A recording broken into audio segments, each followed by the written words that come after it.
देखा ऊपर से ये जितने भी स्टेट कोऑर्डिनेटर हैं इनकी तो स्पेशल ड्यूटी कार्ड ने लगा रखी है।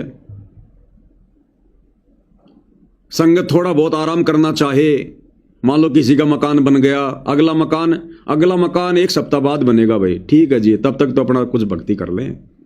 वो नहीं करने देते। अरे चलो क्या हुआ, अगर मकान पूरा हो गया तो झाड़ू निकालनी है भाई, सफाई अभियान नहीं करना क्या?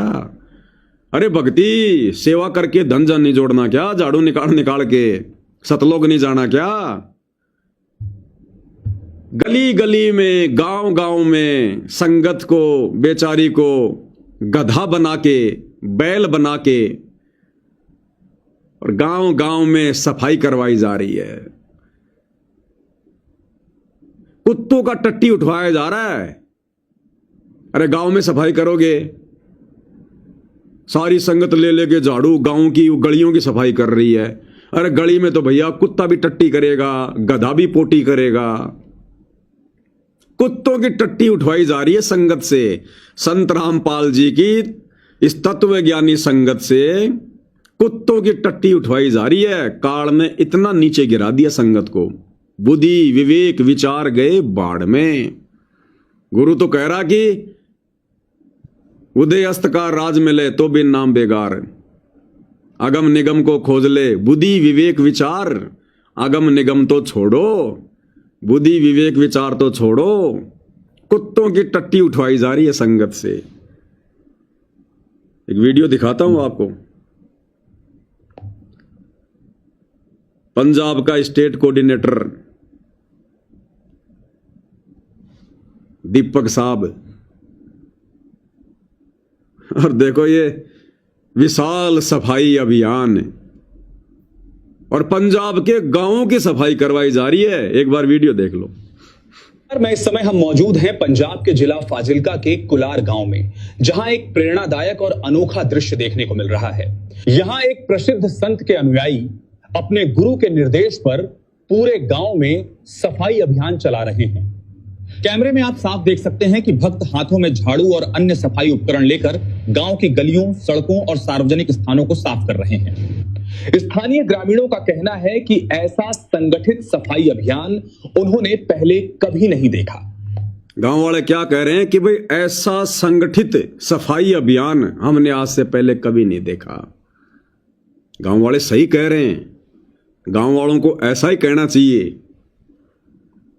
उन गांव वालों को पता है, और विशेषकर जो पंजाब में सफाई अभियान चल रहा है संत रामपाल जी के इन तत्वज्ञानी भक्तों का, तो पंजाब में तो हर गांव वालों को पता है कि ये बाबा रामपाल वालों ने तो अभी अभी झाड़ू हाथ में ली है। और बाबा राम रहीम के भगत तो ना जाने कितने वर्षों से गांव गांव में जाकर, शहर शहरों में जाकर, बसों में जाकर और गांव नगर कॉलोनी सबकी सफाई करते हैं, सबकी सफाई। तो गांव वालों को पता है कि बाबा रामपाल से पहले तो राम रहीम वाले आते हैं। अरे हम क्यों कहें, अच्छा है ना हमारे गांव की सफाई हो रही है। ये कुत्तों का टट्टी बहुत ज्यादा हो गया था, अच्छा है ना इनकी सफाई हो रही है। तो गांव वाले तो भैया महिमा गाएंगे फोकट में, झूठी महिमा सफाई करवाने के लिए। अरे सरपंच अगर सफाई करवाएगा तो पैसा लगेगा, विधायक सफाई करवाएगा पैसा लगेगा, गांव वाले सफाई करेंगे मेहनत लगेगी। तो वो तो बड़ाई करेंगे आपकी कि बहुत अच्छी बात है, करो सफाई। उनको क्या जा रहा है, उनकी जुबान पे कौन से छाले पड़ रहे हैं तुम्हारी झूठी बड़ाई करने में कि भैया ऐसा संगठित सफाई अभियान हमने आज से पहले कभी नहीं देखा, ताकि ये बाबा रामपाल के चेले दोबारा आए महीने 2 महीने बाद में। फिर से जो कुत्तों का जो टट्टी वट्टी थोड़ा जमा हो जाएगा ना, तो फिर से बाबा रामपाल के चेले आ जाएं टट्टी उठाने के लिए। अरे गांव वाले बड़ाई क्यों नहीं करेंगे, गांव वालों को तो बढ़िया काम हो रहा है, बैठे बैठे सफाई हो रही है। ये तो इन मूर्खों को विचार करना चाहिए, संगत को विचार करना चाहिए। अरे इस गांव में तुम कब गए सफाई करने, जिंदगी में तुम पहली बार गए हो। ये गांव कोई 100-150 साल से होगा, आज से पहले तुम सफाई करके आ रहे थे क्या वहां पर? इन मूर्खों को विचार नहीं है इनको। ऐसे काल बेगार करवा रहा है, ऐसे यहां एक प्रसिद्ध संत के अनुयायी अपने गुरु के निर्देश पर पूरे गांव में सफाई अभियान चला रहे हैं।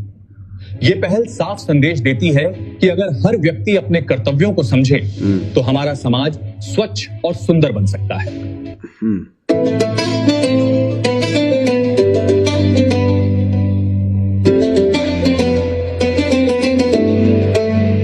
गली गली में साफ सफाई हो रही, हर दिल में खुशहाली छा रही, जहाँ बुजुर्ग जवान सब साथ आए, सेवा की जोत जला रही।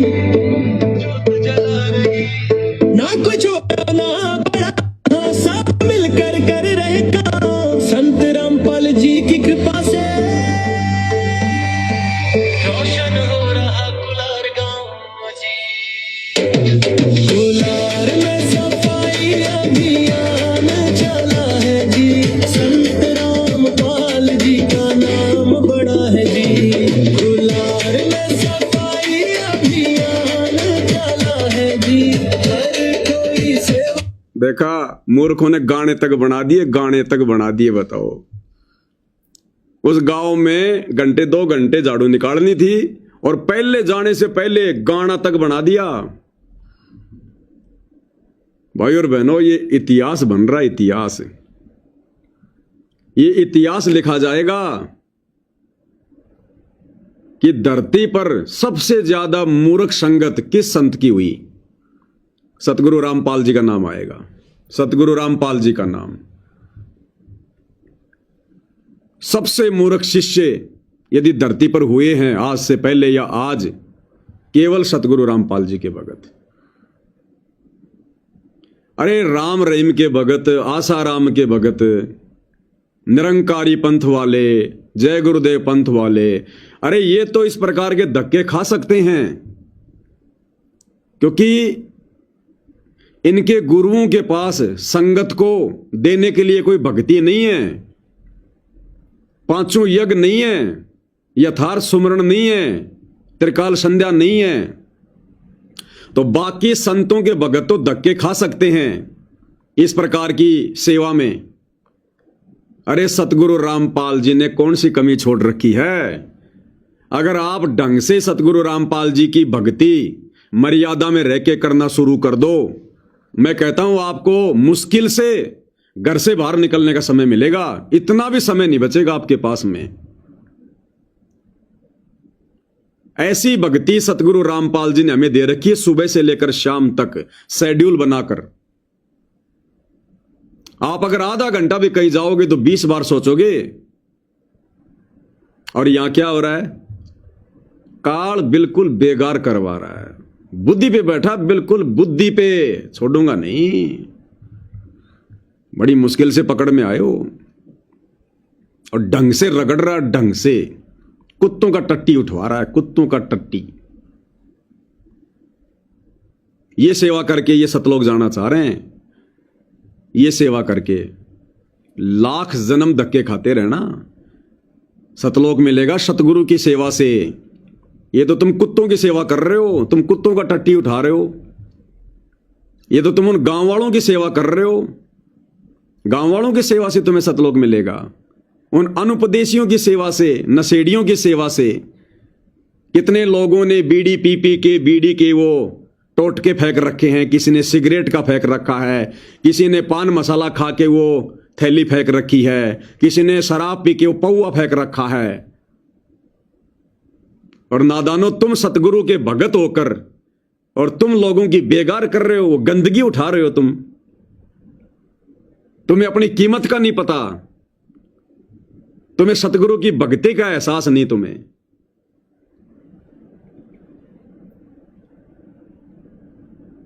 भाई और बहनों, परमात्मा अपने सत्संग में कहते हैं कि इस कलयुग की बिचली पीढ़ी में सतगुरु के ज्ञान को समझकर सतगुरु की भक्ति पर वही आत्मा दृढ़ता के साथ लगती है जिस आत्मा को पिछले 600 वर्षों से, जब हम कबीर भगवान की शरण में थे काशी में, उस समय से लेकर वर्तमान तक केवल मनुष्य जन्म ही मिलते आ रहे हैं।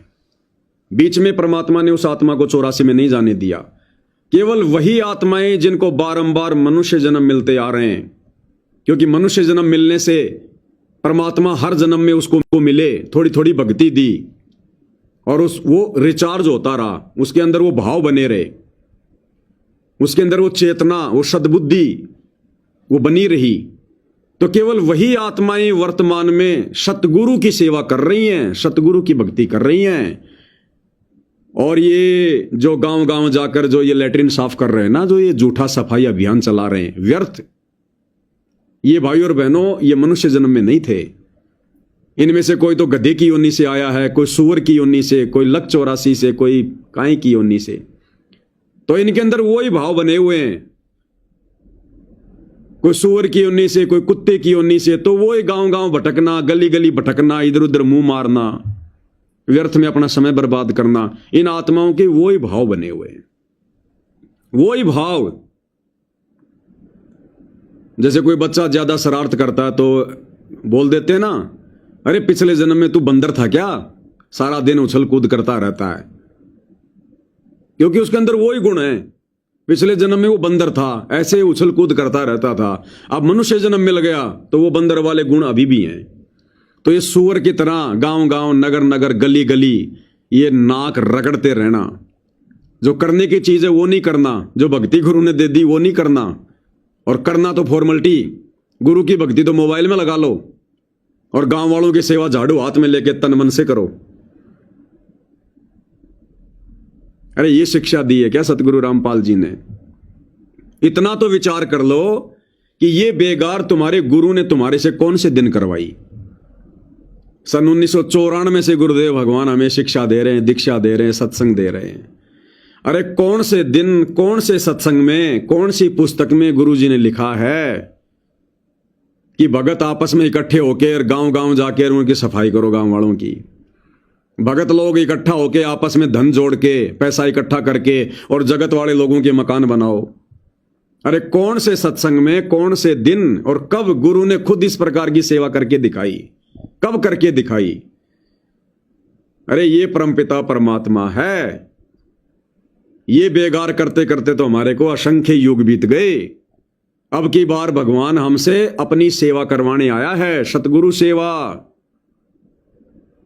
जगत की सेवा करवाने नहीं आया, ये बेगार करवाने नहीं आया जो काल तुमसे करवा रहा है।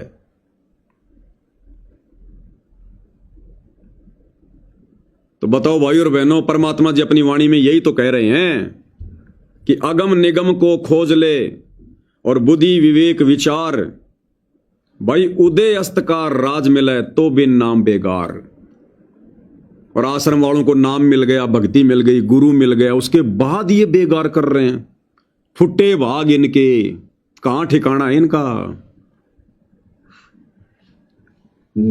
अगम निगम को खोज ले, बुद्धि विवेक विचार, उदय अस्त का राज मिले तो बिन नाम बेगार। उदय अस्त का राज मिले तो बिन नाम बेगार। कबीर मानुष जन्म दुर्लभ है, मिले न बारंबार। तरवर से पत्ता टूट गिरे, वो गोर न लगता डार। मानुष जन्म दुर्लभ है, ये मिले ना बारंबार। ये लगातार नहीं मिलता, बारंबार नहीं मिलता। कितनी बार समझाया गुरुजी ने, बेटा 84 लाख योनियां भोगनी पड़ती हैं, इतना कष्ट उठाना पड़ता है। और 84 लाख योनियों का मतलब ये नहीं कि तू एक बार कुत्ता बन गया, एक बार सुअर बन गया, यानी एक एक बार सारी योनि भोग ली, नहीं। जैसे मनुष्य जन्म में हमने वो कर्म किए होते हैं, उस आधार से फिर वो योनियां बारंबार मिलती हैं। कोई सोचे कि 84 लाख बार भोग लूंगा, एक एक जीवन हो गया काम। जैन धर्म के 24वें तीर्थकर महावीर जैन का गुरुजी ने इतिहास पढ़ाया। एक बार जब वो कुत्ते की योनि में गया तो 20 करोड़ बार कुत्ता बना लगातार, एक योनि को 20 करोड़ बार भोगा। गधा बना तो लगातार 30 करोड़ बार गधा बनना पड़ा। ऐसे ऐसे 84 लाख योनियों में हर प्राणी के जीवन ना जाने कितनी बार। ऐसे एक 84 का चक्कर काटने के बाद ये अनमोल मनुष्य देह, इस देह को प्राप्त करने के लिए देवता भी तरसते हैं, देवता भी, कि मनुष्य जन्म में ही भक्ति होती है, सतगुरु मिलता है। और ऐसा मनुष्य जन्म मिल गया और बिना ढूंढे सतगुरु मिल गया, बिना मांगे सच्ची भक्ति मिल गई, और उसके बाद भी ये संगत बेगार कर रही है, पशु वाले कार्य कर रही है, जा जाके गांव में झाड़ू लगा रही है, जा जाके लोगों के मकान बना रही है, लोगों का पानी निकाल रही है, लोगों की लाइब्रेरी बना रही है, लोगों की धर्मशाला बनवा रहे हैं। मैं तो उन गांव वालों से प्रार्थना करूंगा, ये जो भगत आते हैं ना संत रामपाल जी के, इनके नंबर ले लिया करो तुम। पहले तो ये पूछ लिया करो कि मेरे गांव के आसपास का भगत कौन सा है, उन माता बहनों के नंबर ले लो। और यदि तुम्हारे घर पर यदि छोटे बच्चों का डायपर चेंज करना हो ना, तो तुम गांव वालों ने हाथ लगाने की जरूरत नहीं है। ये सतगुरु रामपाल जी के भगत तन मन धन से सेवा में समर्पित हैं। अगर तुम्हारे बच्चों का डायपर चेंज करना हो, तुम्हारे घर में कोई बूढ़ा हो, कोई बुजुर्ग हो, उसकी लैट्रीन बाहर डाल के आनी हो, तुम्हारे गटर में पानी वाणी भर गया हो, बदबू आ रही हो, तो उस भगत को फोन कर दिया करो कि भाई तुम्हारे गुरुजी के आदेश की पालना नहीं करनी क्या तुमने, सतलोक नहीं जाना क्या, फटाफट आओ बच्चे का डायपर चेंज करो। सेवादार क्या होता है, हमेशा सेवा में तत्पर रहे। सतलोक नहीं जाना तुम्हें तो तुरंत फोन कर दिया करो, और भगत फोन नहीं उठाए तो सतलोक आश्रम के नंबरों पे कर दिया करो कि भाई महाराज जी के बड़े बेटे से बात कराओ।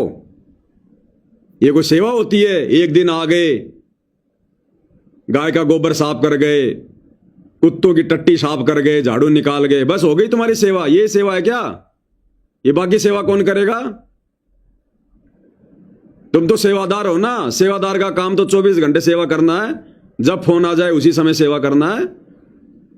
तो इनके भक्तों के नंबर ले लिया करो तुम, क्योंकि इनके पास में समय समय है। ये ना कोई 3 समय की आरती ढंग से करते, ना 5 यज्ञ करते, ना ये अपने गुरु जी को भोग लगाते, ये कोई भी काम विधिवत नहीं करते। ये विधिवत केवल एक ही काम करते हैं, सेवा। बेगार को विधिवत करते हैं ये, बिल्कुल मर्यादा में रह के, पक्के भगत बन के। तो बच्चों का डायपर भी चेंज करना हो ना, तो संत रामपाल जी के भक्तों को फोन कर दिया करो तुम, तो तुम्हें टेंशन नहीं है। ये लोग फ्री हैं फिलहाल। पृथ्वीपति चक्र